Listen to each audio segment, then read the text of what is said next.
The VOA's White House Bureau Chief Steve Herman joins us from Washington. Steve, it's been a little more than a week since Maria struck. How come it's just been discovered now the Jones Act is standing in the way of aid getting to the people of Puerto Rico from the United States?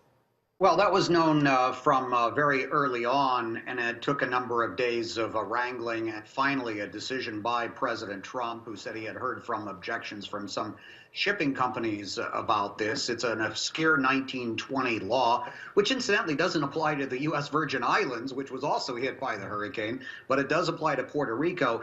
And that prevented essentially any supplies from going in unless they were on U.S. ships. And because of that restriction, the prices were much higher to ship things into Puerto Rico. But that has now been lifted effective immediately. Yes, perhaps it should have been lifted earlier on, but the administration is now saying that it has taken this action and it's effective immediately. Will there be any provisions to get power on the island?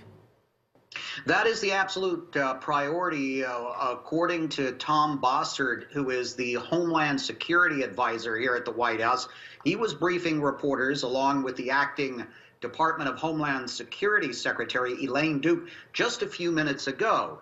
And he said that is the top priority. As we heard the other day, the Army Corps of Engineers is in charge of this, and there is a plan in place. And the first priority is to get electricity back on to places like hospitals, which have been running out of diesel fuel, and people have been dying who have been on life support because the generators have been going off because they're running dry of fuel.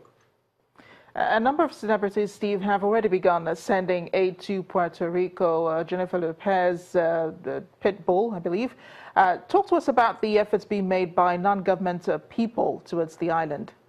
Well, there have been several celebrities who have chartered airplanes, which of course costs a lot of money, and the airport is up and running again, but it can only handle so many flights coming in. So that definitely has helped. The big problem really is we have thousands of containers still sitting on the ports and no truck drivers. The truck drivers can't get there. They don't have communications. They don't know where to go. Roads are still blocked.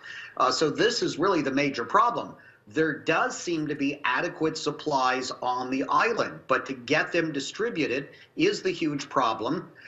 And also, the situation, according to Tom Bossert, is not as dire as it's being portrayed in the news media. He's asserting, saying that some of that information is old, that many more, there are several dozen hospitals that are now open. But we do know that many parts of the island outside of San Juan do not have anything yet. And the trouble is getting it in there. And the mayor of Miami Beach, Florida, a couple of hours ago, called for a military amphibious landing to get supplies in there. But then the problem is still getting it distributed through the island. And everybody in the government is saying they're doing their utmost, and people need still to be patient.